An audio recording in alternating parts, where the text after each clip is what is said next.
Hey folks, this is Grim Perspectives, I'm Grim. Today we're gonna do another Grim Advice section. And, well, just stop me if you already know that one. There are 5 people sitting around the table. 4 of them are the players. They act the decisions of their character, they act situations. They are faced with danger and they decide how their character is gonna react. They, in every moment, are able to make decisions, deep and meaningful decisions for their characters. And then there's the 5th guy in the room, and he's the game master. And he's the one who knows how the story will end.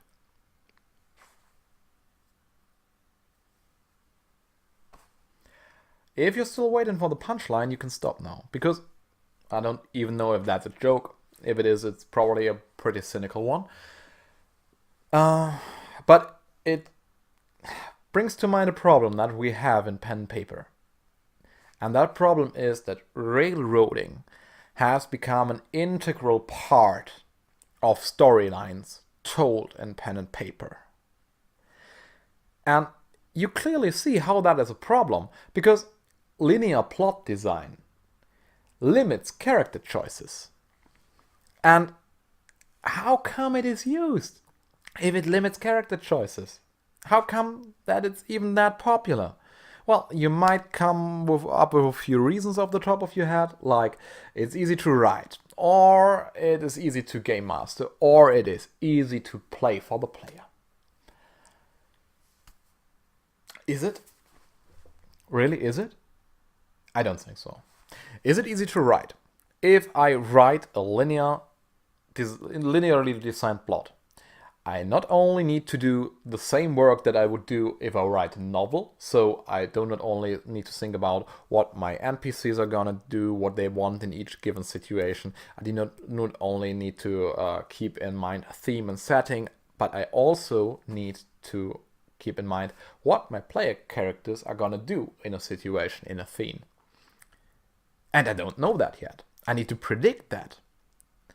Because if I don't predict it, or if I don't predict it correctly, then it might derail my whole plot, and the players might go anywhere and not follow my plot line. Huh. That's not that easy, right? Is it easy to game master? Well, I think not. Because if you want to do it right as a game master, then you not only need to influence your character's decisions, in a way that they follow your plotline, at least in a rough course.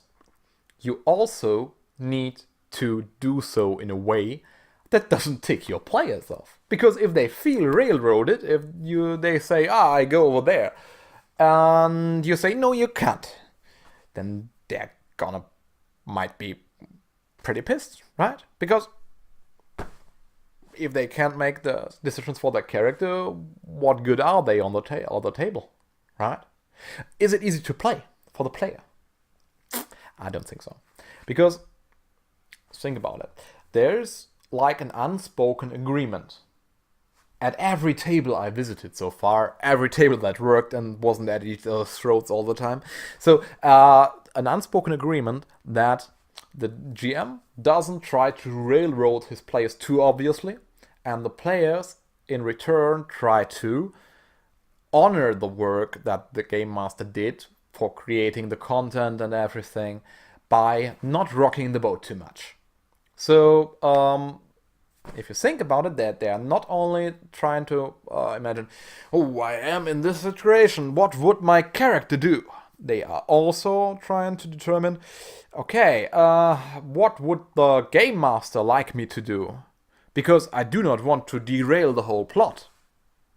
They are also trying to figure out how much they can deviate from the preset path the game master intentioned for them, while still allowing the game master to go along with his linear plotline.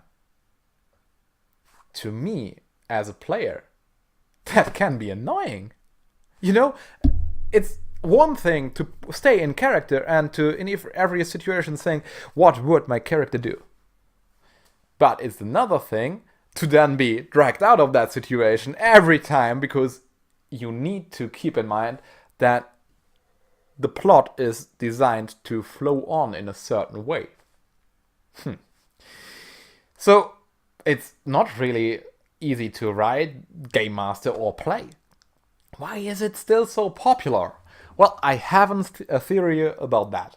And that theory is that pen and paper often tries to emulate stuff from other media. So you might have a cool idea that you've seen in a computer game, and you might try to bring it into pen and paper, or from a movie or TV series, or from a novel. And you might try to emulate that in pen and paper. And if you look at those media, then they are all scripted. They are all designed in a linear way. You might say there are exceptions. Like video games, there is a game like Skyrim or Fallout. And those games are exploring and you don't really feel hemmed in by a storyline at all. Yeah, that's true. And there are things like choose your own adventure novels where you read through a chapter and then are asked, do you want to do that or that or that? And you decide, well, I want to do that. And you go to page X, Y, that, and you read there. And those are exceptions, yeah. They really don't have the same problem. They aren't designed in a linear way, but they have different problems. Games like Skyrim or Fallout, they give up the possibility to tell a really engaging story for the freedom. If you compare a game like Fallout to a game like The Witcher 3, it's clear which one of those tells the more engaging story. It might be an engaging world, Fallout or Skyrim, but it's not an engaging story as such. Choose Your Own Adventure novels, on the other hand, have a different problem.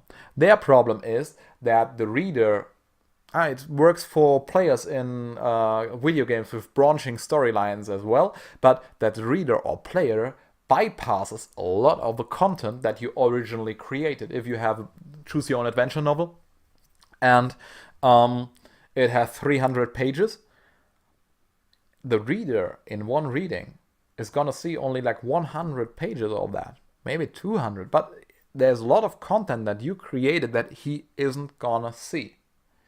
With branching storylines, it's either that way as well, so you have created a lot of levels or stuff for video games that you don't really see as a player. But in novels and games, you have replay value, like you can play the game again. Most campaigns and most storyline in pen and paper aren't designed to be played over and over again. They don't work that way.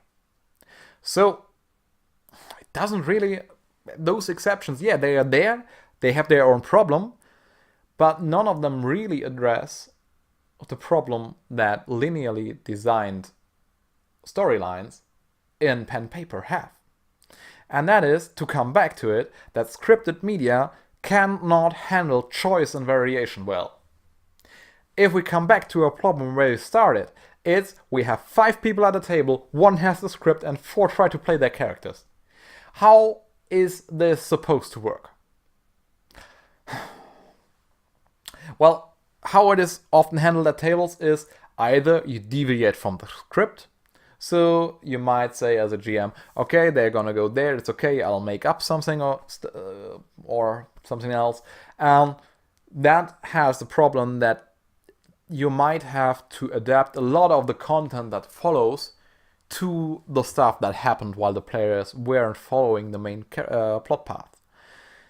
Or you intentionally limit the character's choices, often by consent. So a D&D session that plays a pre-published campaign like Horde of the Demon Queen, they practically know what they're in for. It isn't naturally bad, it's just, yeah, if you deviate from the script, you have the problem that it doesn't really handle that well, and if you limit player choice, to me it all often feels like a play-along novel, not a real pen and paper game. So let's take a second to look at storytelling in different media. The media I want to address here are screenplays, which is the written source material from which films and movies are made. plays, which are the written source materials from which theater performances are made, and novels. And of course, well, pen and paper. So if you have written a storyline or have an idea for a plot, and you don't know if this is best published as a screenplay, a play, a novel, or maybe even a pen and paper session, there is advice out there for you. Because you can take a book like How to Write a Screenplay in 21 Days, and the author will tell you that if your story is told best through character action, then it's best used as a screenplay, because movies can handle action, things we can see really well. If it is best, if the action of the plot is best told through dialogue, then it might be best handled as a play, because theater can handle dialogue very well. And if it is best described through the character's thoughts, then it is best put in a novel. Because of all of the above, neither a play nor a screenplay has a really easy time with describing characters' thoughts. Pen and paper, what is the hallmark of a pen and paper? We don't really know, because I haven't found source material on that. So a bit we're gonna do now is try to figure out what really is the hallmark of a pen and paper game. But first, let's take a look at what happens if you try to tell a story that way. You realize that different media have different ways of engaging the audience. And it's pretty certain that you need to play to your medium's strength. So if you try to make a movie or a TV series where a lot of what's going on is only understandable if you know what a character is thinking, that won't work well, because thoughts aren't easy to portray in movie or TV. So you want to play to your medium strength. And we've talked before about the fact that a lot of content we consume and we create in pen and paper is inspired by content from other media. So we might have seen a movie and we liked it and we want to bring it into pen and paper. What happens then? Well, if you want to bring something over, then you need to adapt it. If you adapt it, you need to change it. Because you have a new medium, you have different strength of the new medium, that means it needs to be adapted. One thing that can happen when adapting material to a different medium is that there might be things that you didn't adapt properly. And that's what I call relics. And that they are something to watch out for. A relic is a term I use to describe a legacy feature that is due to faulty adaptation to a new medium. And I use that term because it's really useful to understand what goes wrong a lot of the time. Like if you watch a movie and you have no clue why a character is doing something, and you take the book and you read it, and it's clear to you because, well, you know the character's thoughts in that moment, then it's clear that what happened here was a faulty adaptation to the big screen. And that means that what you're talking about here is a relic. How does that help us now?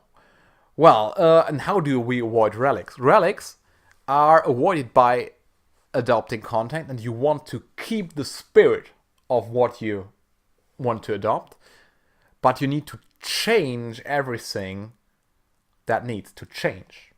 So if you have a computer game, you might need to change parts of the gameplay because they don't work well in pen and paper. Hack and slashing through 1000 minions might be cool in Diablo. It's definitely not cool to slash through 100 or 1000 minions in pen and paper. It's gonna take you weeks. So there's things that need to change. Change them.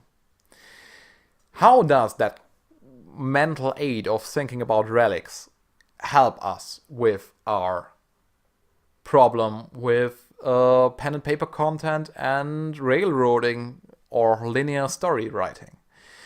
Well, if we look at pen and paper as a narrative medium, so it is in the same category as screenplays, plays, novels, and then pen and paper.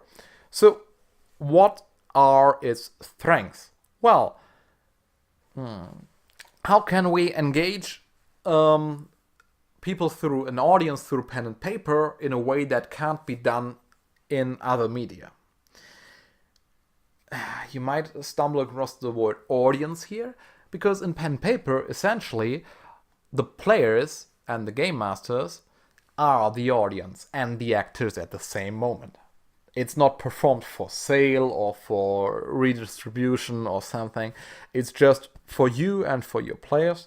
So how can you engage each other in a way that other media can't handle? And there is a pretty obvious answer. In cooperative storytelling. By telling a story together. And by immersion through interaction. You immerse yourself in the character, you're much more riveted to your character in pen and paper than in a novel, because you can really choose what he does. What you do with him is important, and that makes immersion. So thinking like your character, being really there in the scene, makes it much stronger. Much deeper immersion happens in pen and paper, or can happen in pen and paper. I think scripted storylines in pen and paper are a relic.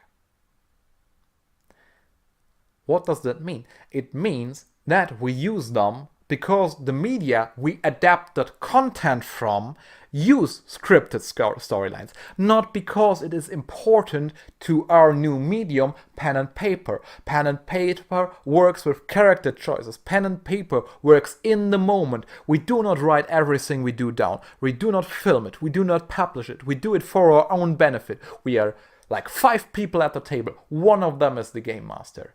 It can't be that one of the people has the script and the other have fake character choices.